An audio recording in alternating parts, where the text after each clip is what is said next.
आज़ादी के 5 दिन बाद 20 अगस्त 1947 को संविधान सभा फिर मिली, जहां एक तरफ स्वतंत्रता मिलने की खुशी थी तो वहीं कई शिकवे शिकायतें भी सामने आने लगीं। सभापति महोदय, इससे पहले कि हम आज की कार्रवाई शुरू करें, मैं आपका ध्यान एक अहम मुद्दे की ओर आकर्षित करना चाहूंगा। खबर है कि स्वाधीनता दिवस को आगरा के किले में लाखों लोग झंडारोहण के लिए इकट्ठा हुए थे। आगे खबर है कि एक अंग्रेज अफसर ने कहा कि अगर यूनियन जैक नीचे उतार के नया झंडा फहराया गया तो वो किसी भी फौजी को इस समारोह में शामिल नहीं होने देगा।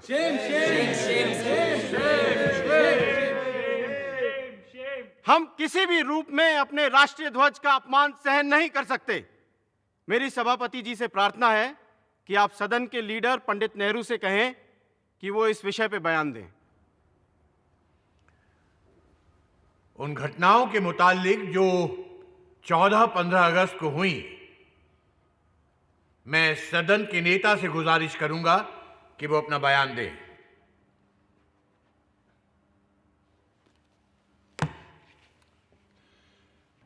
इस सभा में जो कुछ भी कहा जा रहा है उसे मैं पूरे गौर से सुनने की कोशिश कर रहा हूं,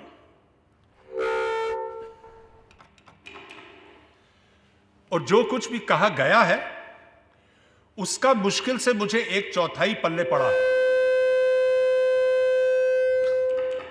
अब हो सकता है कि यहां के एकूस्टिक्स बदल गए हैं, या तो फिर पिछले दिनों के उत्साह के कारण हमारी आवाजें फट चुकी हैं। Mr. President, sir, the loudspeaker system is not behaving as well as it used to till the 15th of August. It has got infected by independence like all of us. हंसी खुशी और मजाक की बात तो अलग, पर अब संविधान सभा के सामने नई गंभीर चुनौतियां थीं। एक तरफ वो देश के लिए नया कानून बनाने बैठे थे, तो दूसरी तरफ देश भर में हर तरह के कानून तोड़े जा रहे थे। जैसा कि अमेरिकन इतिहासकार ग्रैनविल ऑस्टिन ने लिखा है, the fundamental rights were framed against the carnage of fundamental wrongs. अध्यक्ष महोदय, मैं कुछ कहना चाहता हूं। जी कहिए। इससे पहले कि आज का कार्यक्रम प्रारंभ किया जाए, मैं आपका ध्यान इस बात की ओर दिलाना चाहता हूं कि पश्चिमी पंजाब में जो दुर्घटनाएं घट रही हैं, जिस तरह से वहां हत्याएं हो रही हैं और जिस तरह से लोग मारे काटे जा रहे हैं, उन दुखियों के प्रति सहानुभूति प्रकट करने के लिए हमारी आज की कार्यवाही 15 मिनट के लिए स्थगित कर देवें। लाहौर और दूसरे इलाके जल रहे थे, लोग मारे जा रहे थे और हम अपना विधान बनाने के कार्य में संलग्न रहे। ऐसा आरोप हमारे ऊपर लगाने का अवसर न दिया जाए।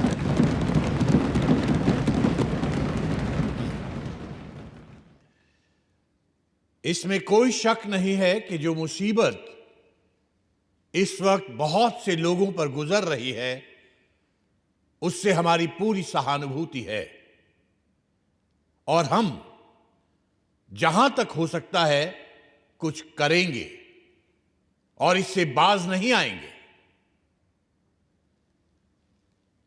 और इस वक्त अगर हाउस के सब लोगों की ख्वाहिश हो तो जो इस मुसीबत में मुब्तला हैं और जिन्हें ये सब तकलीफें भुगतनी पड़ रही हैं, उन सब के लिए हम खड़े होकर अपनी तरफ से दुख और हमदर्दी जाहिर करें।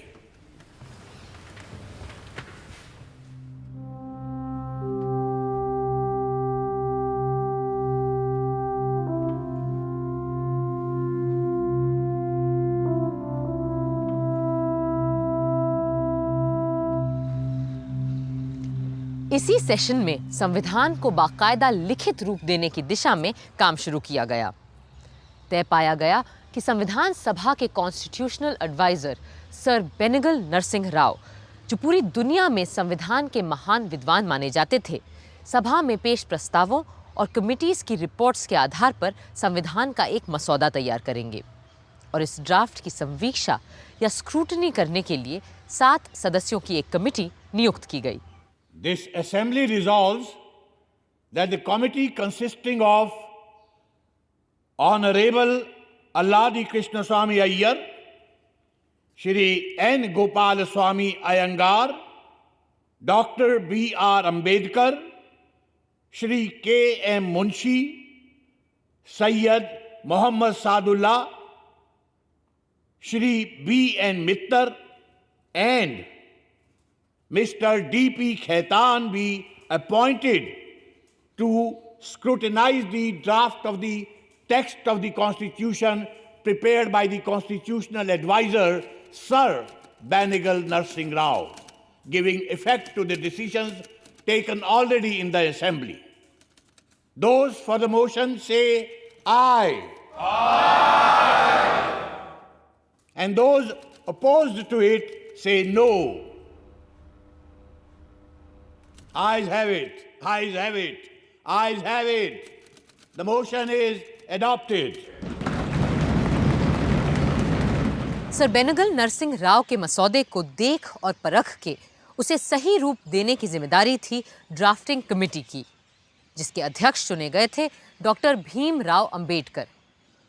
अब उन्हीं को तय करना था कि भारत के बाशिंदों के बुनियादी हक क्या होंगे, कितने होंगे और कैसे होंगे। बरसों पहले सन 1931 के कराची कांग्रेस अधिवेशन में ही पंडित जवाहरलाल नेहरू ने साफ साफ हर एक हिंदुस्तानी के मौलिक अधिकार की बात सामने रखी थी और गांधी जी ने उनकी तायीद की थी।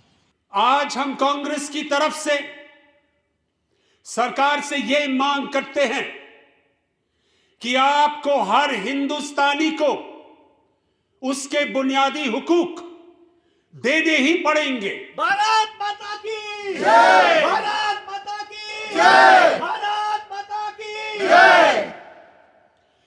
हम मांग करते हैं कि हर शहरी को अपनी बात कहने, विचार रखने की आजादी हो। हर नागरिक को मिलने जुलने, मीटिंग करने का हक हो। हम मांग करते हैं कि हर बशर को अपने मजहब को मानने और धर्म का प्रचार करने की छूट हो। हर जबान और इलाके के बाशिंदे को और खास करके माइनॉरिटी को इस बात का हक हो कि वो अपनी जबान और कल्चर को महफूज रखे। वंदे मातरम! वंदे मातरम! वंदे मातरम! हम मांग करते हैं कि हिंदुस्तान का हर मर्द और औरत कानून के सामने बराबर होगा, चाहे फिर वो किसी कौम, जात, फिरके का क्यों ना हो। और ये कि धर्म, जात पात, इलाके की वजह से सरकारी नौकरी देने में किसी के भी साथ कोई भेदभाव नहीं किया जाए। और हम मांग करते हैं कि किसी भी इंसान को गैर कानूनी गिरफ्तारी, तलाशी और कुर्की से ना गुजरना पड़े। हम सब एक हैं! हम सब एक हैं! हम सब एक हैं!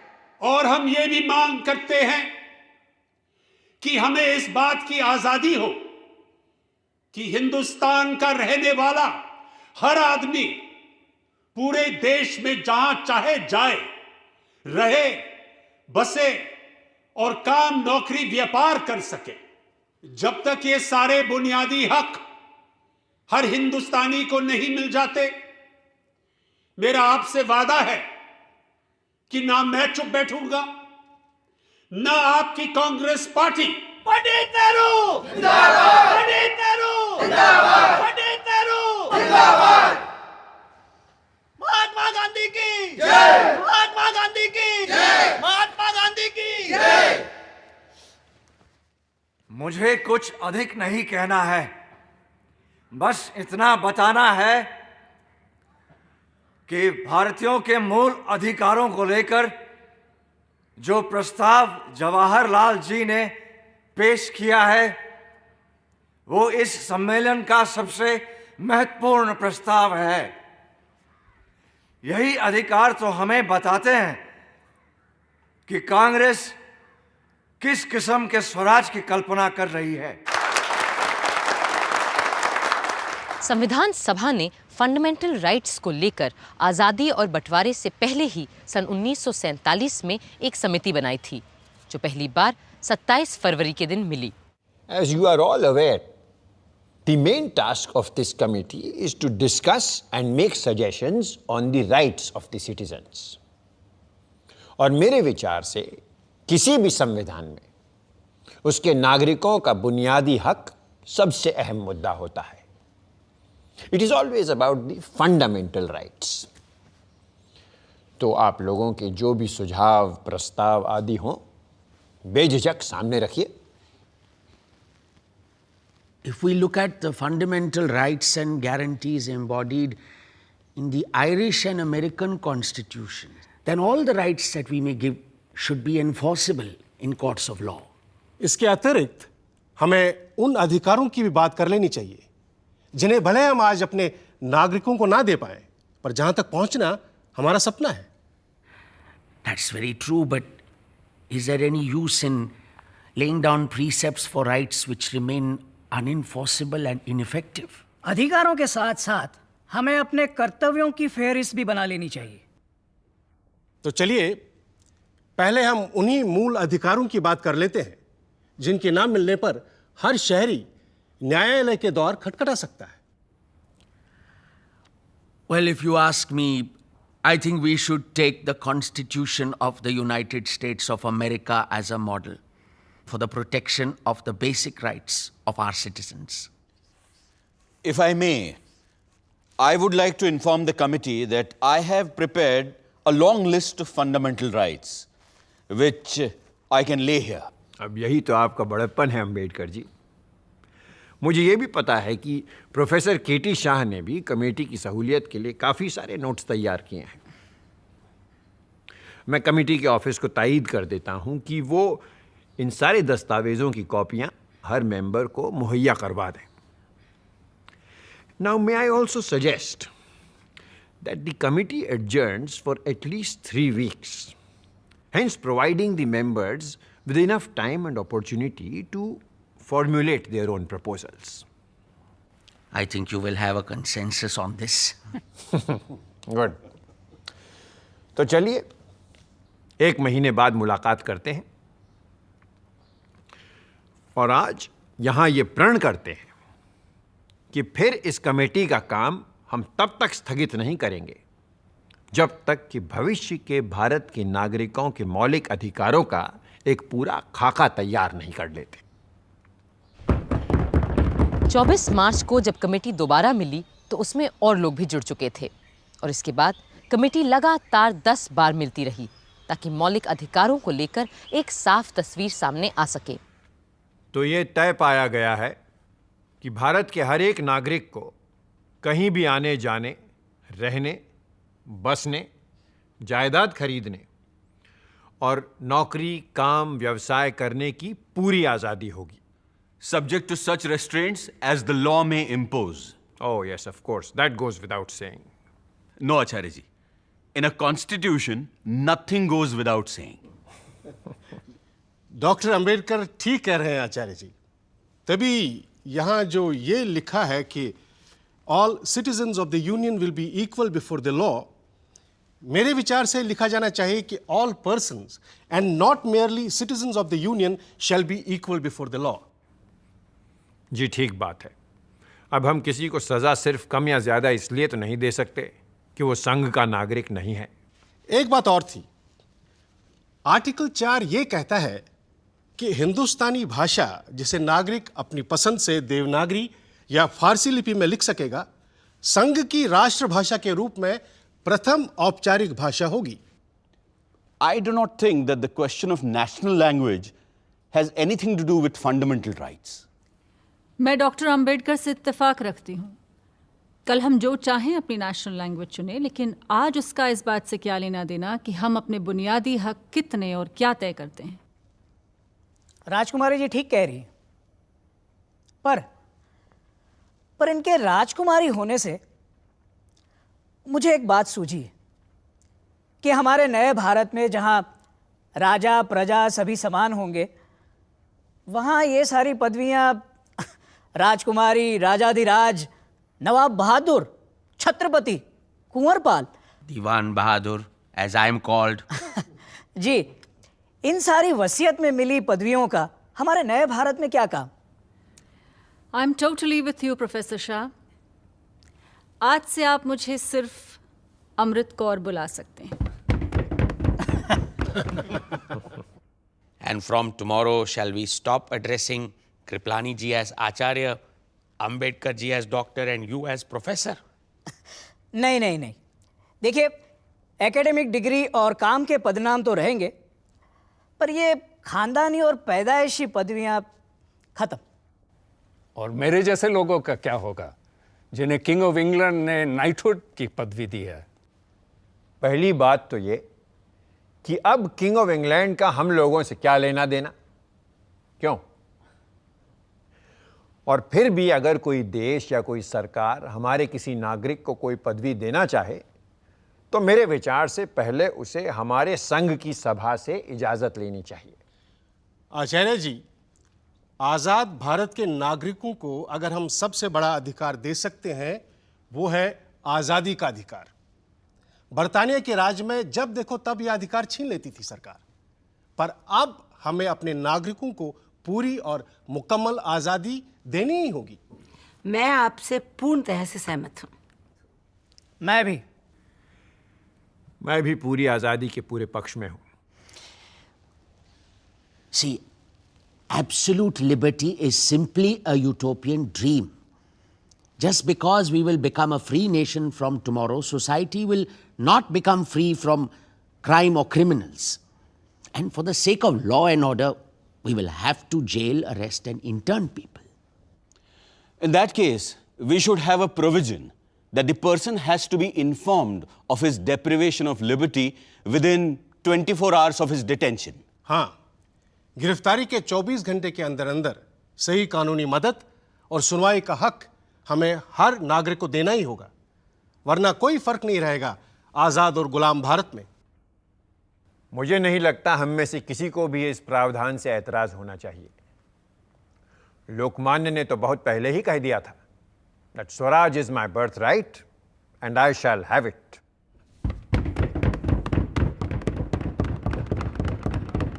Here. यूं एक एक करके बराबरी, आज़ादी, संस्कृति और शिक्षा, शोषण के विरुद्ध और संवैधानिक सुरक्षा के अधिकार हर नागरिक के अधिकारों में जुड़ते चले गए। क्या होना चाहिए के साथ ये भी तय किया गया कि क्या क्या नहीं होना चाहिए। कई मुद्दों पर तो सब एकमत होते, तो कई विषयों पर वोट से फैसला होता और कई बार फैसला नहीं भी हो पाता। गुलामों से भी बदतर व्यवहार और अत्याचार हमारे गांव में हरिजनों और दूसरे गरीब लोगों पर होते हैं जब उनसे बेगार करवाया जाता है।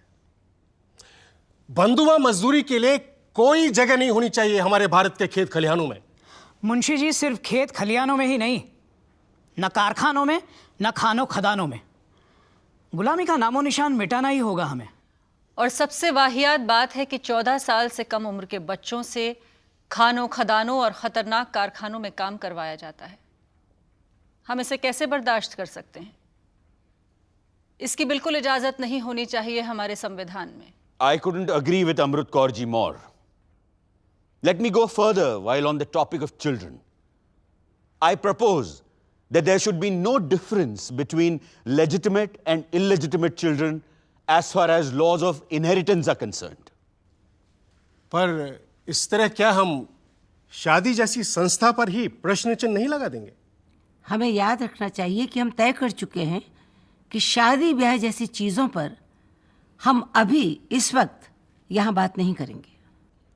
For that matter, all the personal laws are not in our purview here. Here, we are not interfering with anyone's personal law. This is about children and their rights. And you, Diwan Sahab, are a learned man. And you know what Shakespeare says about this question of legitimate and illegitimate. Bastard? Why bastard? Wherefore base? When my dimensions are as well compact, my mind as generous, and my shape as true as an honest madam's issue.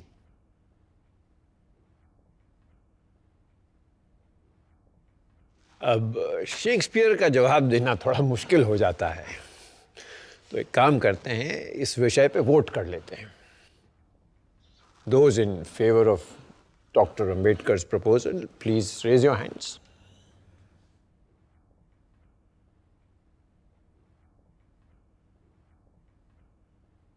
छह विपक्ष में, केवल 3 पक्ष में।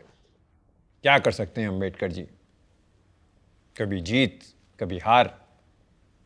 And we must practice what we preach. ये एक जनतंत्र है आखिरकार।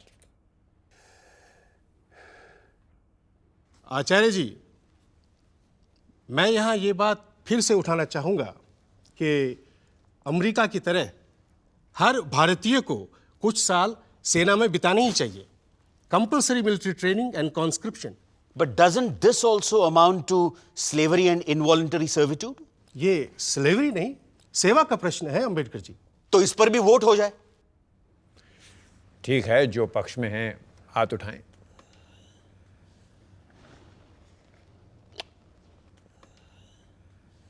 केवल 3 है पक्ष में। पर अगले मुद्दे पर सब मेरे साथ होंगे, ये मैं पक्का जानता हूं। I propose that universal adult suffrage must be guaranteed by the Constitution. सबका तो मैं नहीं जानता, पर मेरा वोट आपके साथ है मुंशी जी। और ये कि elections shall be free, secret and periodical. इस मुद्दे पर मुंशी जी मेरा वोट भी आपके साथ है।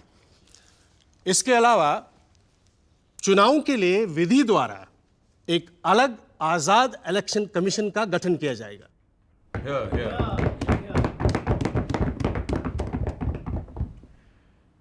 So we are all unanimous on this? Because today we are creating history. आज संसार के इतिहास में पहली बार एक देश स्थापित होते ही बिना किसी जाति, धर्म, लिंग, वर्ण और प्रदेश के भेदभाव के अपने सारे वयस्क नागरिकों को मतदान का अधिकार दे रहा है। And believe me, this voting right is the greatest fundamental right that we will be giving to the citizens of our country. उस समय तक दुनिया के कई अग्रणी राष्ट्रों में भी कहीं कालों को वोट देने का अधिकार नहीं था, तो कहीं औरतों को, तो कहीं और दूसरे धर्म के मानने वालों को। लेकिन हमारा संविधान बनाने वाले एक नया इतिहास रच रहे थे। पर अभी और भी कई मुद्दे तय होने थे, और उनमें से एक था अभिव्यक्ति का अधिकार, the right to freedom of expression. I would like to suggest that a provision should be made by law to prevent the publication or utterance of seditious, obscene, slanderous, libelous, or defamatory matter, and to make such publication or utterance actionable or punishable. I want to add the words likely to promote class hatred. Though this does not actually come under sedition or any of the other things mentioned. And people will have a carte blanche to promote class hatred. We may add class or religious hatred. ऐसा करना खतरे से खाली नहीं है, क्योंकि ऐसा कानून दुधारी तलवार साबित हो सकता है।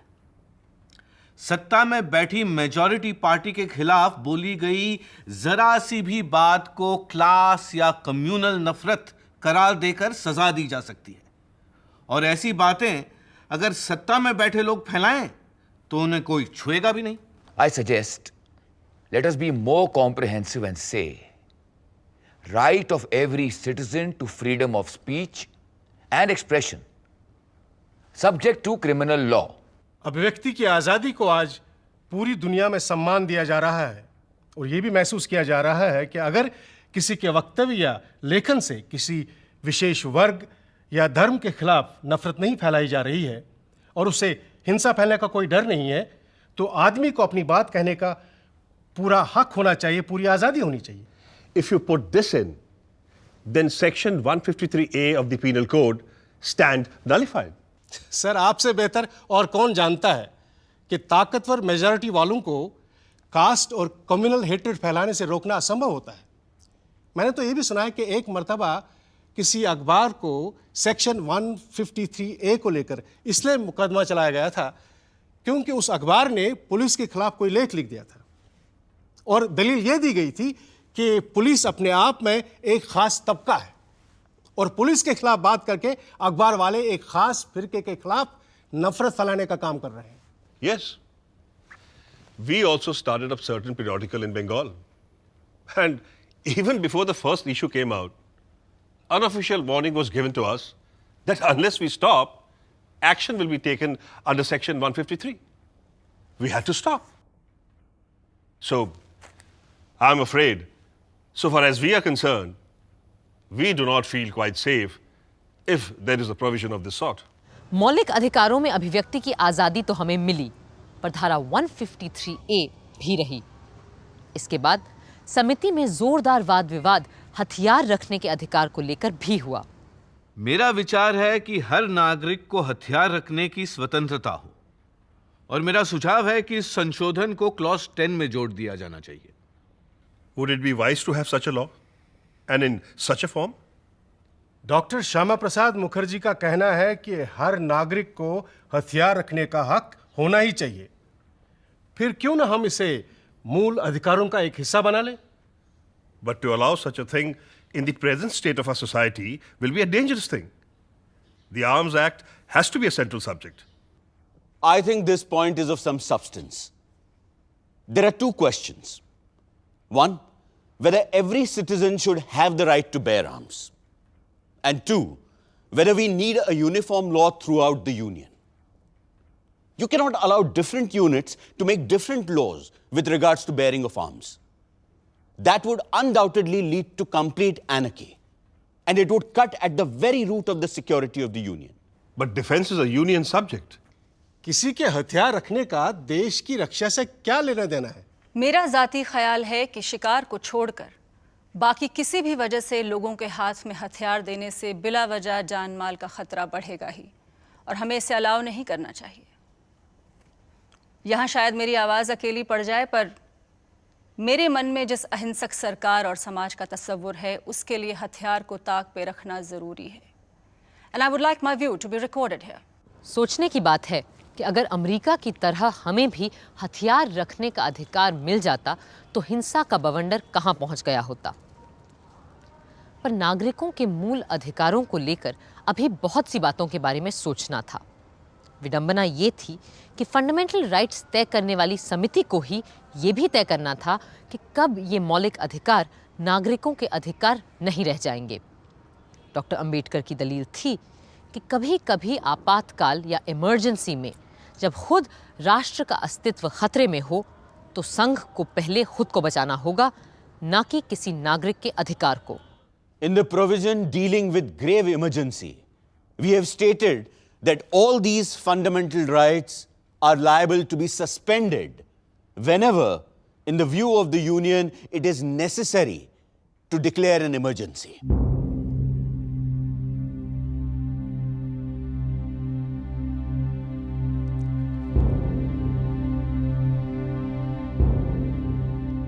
दुनिया के कई संविधानों में मौलिक अधिकारों के चलते आप नागरिक को गिरफ्तार कर ही नहीं सकते, पर हमने इसे अपने संविधान से हटा दिया है ताकि आने वाली सरकारों को हम ऐसी किसी भी बेड़ी में ना जकड़ें। हाँ, पर सही कानूनी कार्रवाई का प्रावधान हमने हर हाल में रखा है। जरूरी सवाल यह है कि क्या लेजिस्लेचर के पास ये विशेषाधिकार होगा कि अगर वो चाहे किसी भी व्यक्ति को बिना मुकदमा चलाए ही कैद में रख सकते हैं? ऐसा कोई अधिकार हम नहीं देने जा रहे हैं जिसके चलते सरकार बिना कानून और अदालत के सामने जाने का हक दिए किसी को भी गिरफ्तार कर ले। छोटी बड़ी कोई बात संविधान बनाने वालों की नजरों से छूटी नहीं थी। जैसे शादी ब्याह को लेकर उस समय चले आ रहे कानून को चुनौती दे डाली श्रीमती हंसा मेहता और राजकुमारी अमृत कौर ने। शादी औरत और मर्द दोनों की हामी से हो और वैवाहिक जीवन में दोनों का समान हक और बराबर की मर्जी हो। ये नुक्ता फंडामेंटल राइट्स में आना चाहिए। आना तो चाहिए, पर मर्द मानेंगे कहाँ? गांधी जी ने तो अपनी प्रार्थना सभा में ये तक कहा था कि मुख्तलिफ मजहबों और फिरकों के लोगों के बीच शादियां होना अच्छा ही नहीं, जरूरी भी है। और मैं कहता हूं कि पति और पत्नी अपने अपने धर्म को ना छोड़ें। पर 1872 के स्पेशल मैरिज एक्ट के तहत ऐसी शादियों की मनाही है। अगर दो अलग धर्म के लोग आपस में शादी करें तो दोनों में से कोई एक अपना धर्म बदले, या फिर दोनों ये हलफ उठाएं कि दोनों नास्तिक हैं। मेरी एक सहेली को तो अपना धर्म बचाने के लिए स्विट्जरलैंड जाकर के शादी करनी पड़ी। अब ये बताइए कितने लोग इस बात को अफोर्ड कर सकते हैं? मेरे ख्याल से स्विट्जरलैंड की तरह हमें भी अपने आइन में ये बात कह देनी चाहिए कि धर्म दो लोगों की शादी के बीच किसी तरह का अड़ंगा नहीं डाल सकता। बिल्कुल। और अगर ये बात संविधान में शामिल हो गई तो अब तक चला आ रहा ये पुराना कानून असंवैधानिक अल्ट्रावायरस करार दे दिया जाएगा। मैं कमेटी को फौरन एक चिट्ठी लिख देती हूँ, फिर देखते हैं तुम्हारे और मेरे अलावा कौन इस मामले में हमारा साथ देता है। मर्द तो शायद ही कोई साथ दे हमारा। कम से कम एक मर्द ने तो साथ दिया इन दो औरतों का, श्री M.R. मसानी ने। फिर भी शादी का मसला बुनियादी हक में शामिल नहीं किया जा सका। यूं मूल अधिकारों पर समिति की कई बैठकों के बाद सरदार वल्लभ भाई पटेल ने सदन को एक पत्र लिखा और बताया कि कैसे समिति ने बुनियादी हकों को दो हिस्सों में बांटा है। The committee has recommended that the list of fundamental rights should be in two parts. The first part consisting of rights enforceable by legal processes, and the second part consisting of directive principles and social policy,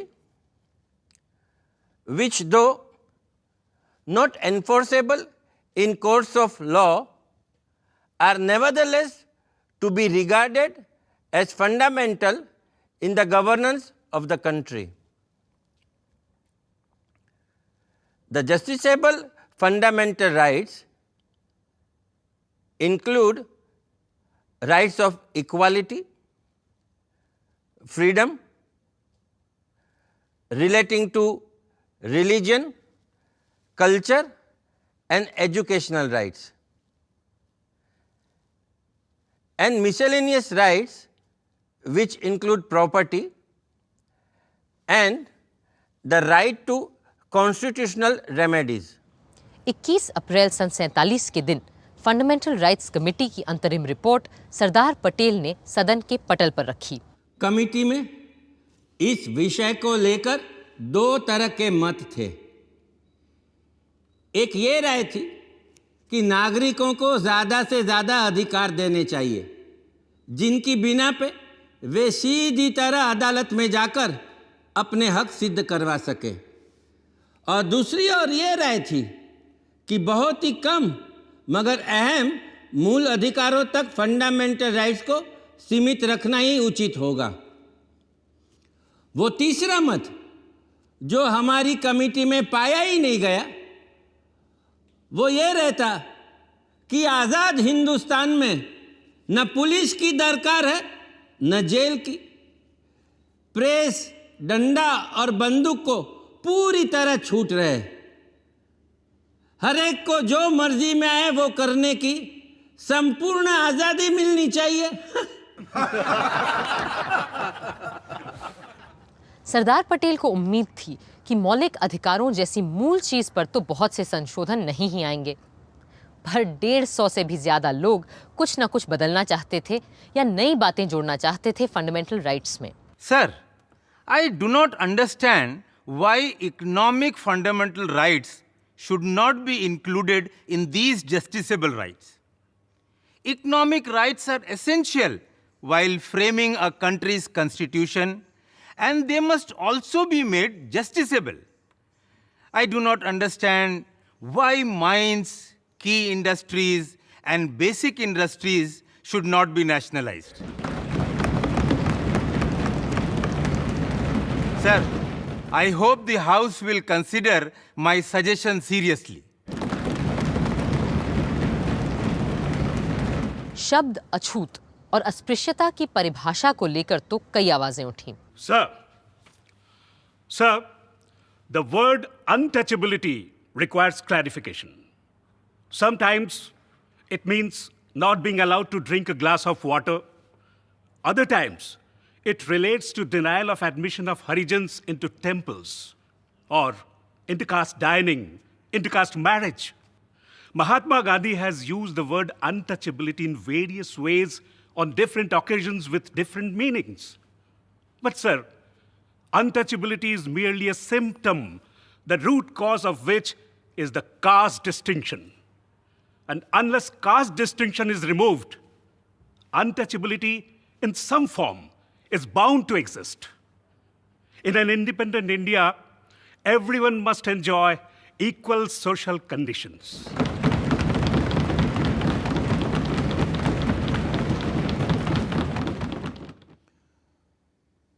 I take it that the legislators will define the word untouchability so that the courts might prescribe proper punishment. Sardar Vallabh भाई पटेल कुछ और अनुच्छेदों को स्पष्ट करने फिर खड़े हुए। Sir, I beg to move that 1. The state shall not discriminate against any citizen on grounds of religion, race, caste, or sex. 2. There should be no discrimination against any citizen on any ground of religion, race, caste, or sex in regard to A. Access to trading establishments, including public restaurants and hotels. B.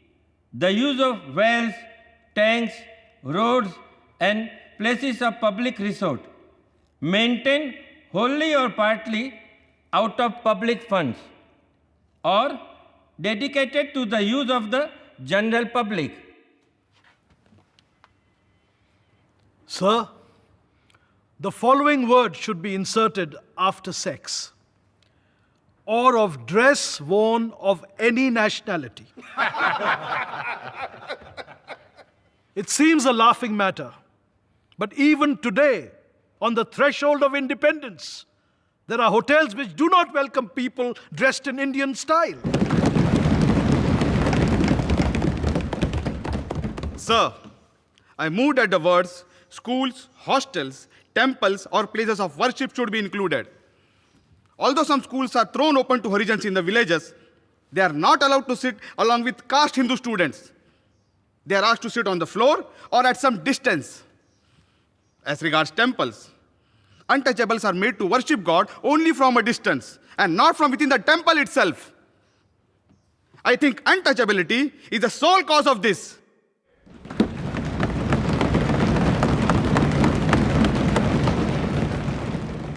It is suggested that it would be sufficient if you put one clause as follows: the state shall not permit any discrimination on ground of religion, etc. Put like that, it will cover all cases of private institutions as well as state institutions. 150 में से कई लोगों ने अपने amendments वापस भी ले लिए, लेकिन कुछ लोग ऐसे भी थे जो मूल अधिकारों के इस प्रस्ताव से बिल्कुल सहमत नहीं थे। सोशलिस्ट नेता सोमनाथ लाहिरी भी उन्हीं में से एक थे। I am constrained to say that these are fundamental rights from a police constable's point of view and not from the point of view of a free and fighting nation. Does Sardar Patel want even more power than the British government? An alien government, an autocratic government which is against the people and needs to protect itself? Certainly not. Here, according to Sardar Patel, a seditious speech is a punishable crime. If I say at any time in the future, or the Socialist Party says, that the government in power is despicable, Sardar Patel, if he is in power at that time, will be able to put Socialist Party people and myself in jail. Shri Rajgopalachari wants to go even further. Sardar Patel would punish us if we make a speech, but Rajaji would punish us even before we have made a speech. He wants to prevent the making of speech itself if, in his wisdom, he thinks that the fellow is going to make a seditious speech. That is not the basis of democracy. Sir, I want to ask, where does the policeman come in? We have had such a bitter experience of policemen in our country that the authors of this document have had to formulate these clauses in such a way so as to have the least possible interference of policemen. Sir, these provisions are intended to see that those people who believe in liberalism at one end and communism at the other will not be able to take advantage of these rights to pave way for totalitarianism. Several states of Europe between the two wars took advantage of fundamental rights to the extent that they came to power and paved way for Nazism on one hand and communism on the other. We have to safeguard ourselves against such a menace. Congress की बहुमत के बावजूद सरदार पटेल ने अपने मुखालिफ सोमनाथ लाहिरी के संशोधन को माना और राजद्रोह यानी सेडिशियस शब्द को प्रस्ताव से हटा दिया. My amendment that the word seditious be deleted has been agreed to by the mover of the resolution. I am especially glad that the Congress party members did not take the advice of Professor Ranga, who thought that democracy and liberty are harmful to India because democracy and liberty are supposed by him to have helped the Nazis to come to power in Germany. Anybody who knows a little history knows that Nazism is not the result of having too much democracy. Nazism came to power in Germany because the rights and liberties that were given under Weimar Constitution were challenged by force by the capitalist classes in Germany with the help of Hitler's Nazi gangsters. ऐसे भी लोग थे जो चाहते थे कि हम अपने संविधान और मूल अधिकारों को तब तक तय न करें जब तक वजूद में आने वाले मुल्क पाकिस्तान का संविधान नहीं बन जाता. सर, जहां तक माइनॉरिटीज के अधिकार की गारंटी का सवाल है, इस मुद्दे को आने वाली सरकारों पे छोड़ देना चाहिए. यहां के लोग शायद ये देखना चाहेंगे कि पाकिस्तान में बसने वाली माइनॉरिटीज के साथ क्या होने वाला है. इसलिए यह मसला फिलहाल इतनी आसानी से सुलझने वाला नहीं है. मैं कहता हूं कि इस समस्या को ऐसे ही हवा में लटके रहने दें तो बेहतर होगा, जब तक कि हमें पता ना चले कि आइंदा के विभाजित हिंदुस्तान की शक्ल क्या होगी और उन इकाइयों में माइनॉरिटीज को लेकर क्या बर्ताव होने वाला है. Mr. President, sir, I am surprised at this statement of Mr. Tyagi. Rights of minorities should be absolute rights. They should not be subject to any consideration as to what another party may like to do to minorities within its jurisdiction. No matter what others do, I think we ought to do what is right in our own judgment. And personally, I think that the rights which are indicated are rights which every minority, irrespective of any other consideration, is entitled to claim. The first right that we have given is the right to use their language, their script, and their culture. We have stated that there shall be no discrimination in the matter of admission into state educational institutions. And no minority shall be precluded from establishing any educational institution. And the state shall not discriminate in giving grants. I cannot understand how there can be any objection to these rights. लोग कहते हैं कि महावीर त्यागी doctor Ambedkar को एक गैर राजनीतिक वकील भर मानते थे, जो स्वतंत्रता आंदोलन से बहुत दूर था और कभी जेल तक नहीं गया था. मगर डॉक्टर अंबेडकर की राजनीतिक सूझ और संवैधानिक सोच कितनी दूरदर्शी थी, ये समझने के लिए फंडामेंटल राइट्स के बारे में मुंबई के सिद्धार्थ कॉलेज के छात्रों को दिया उनका एक संबोधन ही काफी है। The idea of making a gift of fundamental rights to every individual is no doubt very laudable. The question is how to make them effective. The prevalent view is that once the rights are enacted in law, then they are safeguarded. As experience proves, rights are protected not by law, but by the social and moral conscience of the society. If the fundamental rights are opposed by the community, no law, no parliament, no judiciary can guarantee them in the real sense of the word. What is the use of fundamental rights to the untouchables in India? As the British political thinker Edmund Burke said, there is no method found for punishing the multitude. Law can punish a single solitary recalcitrant criminal. It can never operate against the whole body of people who choose to defy it. Social conscience is the only safeguard of all rights, fundamental or non-fundamental.